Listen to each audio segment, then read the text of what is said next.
Praise lord. దేవాది దేవునికి వందనాలు. ప్రభు నామమున మీ అందరికీ నా ప్రత్యేకమైన వందనాలు, శుభాలు తెలియజేస్తున్నాను. ఈ దినము కొరకు ఏర్పాటు చేయబడిన దేవుని వాగ్దానము ఆదికాండము 36వ అధ్యాయము 7వ వచనము. వారు విస్తారమైన సంపద గలవారు గనుక వారు కలిసి నివసింపలేకపోయిరి. వారి పశువులు విశేషమైనందున వారు పరదేశులై ఉండిన భూమి వారిని భరింపలేకపోయెను. దేవుని నామానికి మహిమ కలుగునుగాక. ఈ ఉదయకాల సమయంలో సర్వ సృష్టికర్త అయిన నీ తండ్రి నిన్ను ఆశీర్వదించి గొప్ప వాగ్దానాన్ని నీకు అందిస్తూ ఉన్నారు. హల్లెలూయా. ఆనాడు ఏశావు కానీ యాకోబు కానీ వారు కలిసి నివసింపలేకపోయినంత విస్తారమైన సంపద వారికి దేవుడిచ్చారు. ఆమేన్. దేవుడు తన బిడ్డలను ఎంత గొప్పగా ఆశీర్వదిస్తాడనేది మీరు ఇక్కడ చూస్తే, వారు నివసిస్తున్న భూమి వారిని భరింపలేకపోయిందంట. విస్తారమైన పశువులు, ఆశీర్వాదము, సంపద కలిగి వారు ఉన్నట్టుగా ఇక్కడ మనం చూస్తూ ఉన్నాం. ఈరోజు ఈ వాగ్దానాన్ని వింటున్న నీవు రాజులకు రాజైన యేసుక్రీస్తు బిడ్డవి. నీ జీవితంలో లేమి అనేదాన్ని దేవుడు తొలగించడానికి ఎప్పుడూ సిద్ధమే. అందుకని ప్రభు అంటారు కదా, నా నామమున మీరు నన్ను ఏమడిగినా నేను ఇస్తాను అని. దానికి అర్థం ఏంటో తెలుసా? నామము అనేది దేవుని యొక్క గుణగణాలను, లక్షణాలను బైబిల్లో మనకి తెలియజేస్తుంది.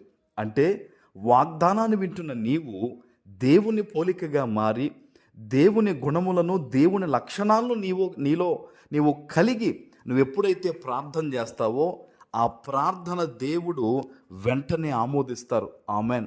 తన బిడ్డ ఎన్నడూ కూడా పేదరికంలో ఉండాలని కానీ, రోగములతో బాధపడి ఉండాలని కానీ దేవుడు ఎన్నడూ కోరుకునేవాడు కాదు. సకల సమృద్ధితో నీ ఉండాలనే ఆనాడు దేవుడు మనల్ని ఆస్తికర్తలుగా చేయడానికే ఆయన పేదరికాన్ని అనుభవించాడు. ఈరోజు ఈ మాటను వింటున్న నీ జీవితంలో బహుశా ఆర్థికపరమైన ఇబ్బందులతో నీవు నలుగుతూ ఉన్నావేమో, ఫైనాన్షియల్గా చాలా ప్రాబ్లమ్స్ ఫేస్ చేస్తూ ఉన్నావేమో. నీతో దేవుడు మాట్లాడేది ఏంటో తెలుసా?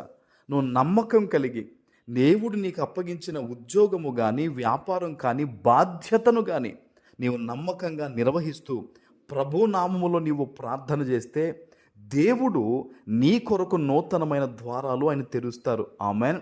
దేవుడు బైబిల్లో ఒక వాగ్దానం ఇచ్చాడు, ఇదిగో ఆకాశ తూములు విప్పుతాను అని. ఆ సమృద్ధి నీ మీదకి రావాలి అని అన్నప్పుడు నీవు దేవుని పోలికలో ఈ భూమి మీద నడుచుకోవాలి. ఆమెన్. ఈరోజు ఎటువంటి పరిస్థితుల మధ్య నీవు ఈ వాగ్దానాన్ని వింటున్నా, నీవైతే ఒంటరి వ్యక్తివి కాదు. సమస్యల్లో నిన్ను విడిపించడానికి నీ తండ్రి ఉన్నాడు. సమృద్ధిలోకి నిన్ను నడిపించడానికి నీ తండ్రి ఉన్నాడు. నీ తండ్రి కోరుకునేది కేవలము ఆయన పోలికలో జీవించమని, నీ హృదయాన్ని ఆయనకు అప్పగించమని మాత్రమే. ఆమెన్. అపవాది అంటాడు, ఎవరు నీకు సహాయం చేసేవారు లేరు, నీ రక్త సంబంధికులు నిన్ను విడిచారు, ఇదిగో ఈ పని జరిగేలా లేదు, ఇంక నీ జీవితం అయిపోయిందంటాడు. కానీ దేవుడు ఒక్కడే ఆగిపోయిన చోట నుంచి మరలా నిన్ను నడిపించేవాడు, లేమిలో నుంచి సమృద్ధిని తీసేవాడు. ఈరోజు ఆ సమృద్ధి యేసు నామములో నీ మీదకి వస్తుంది. ప్రార్థన చేయ బలంగా, అయ్యా నన్ను దీవించు.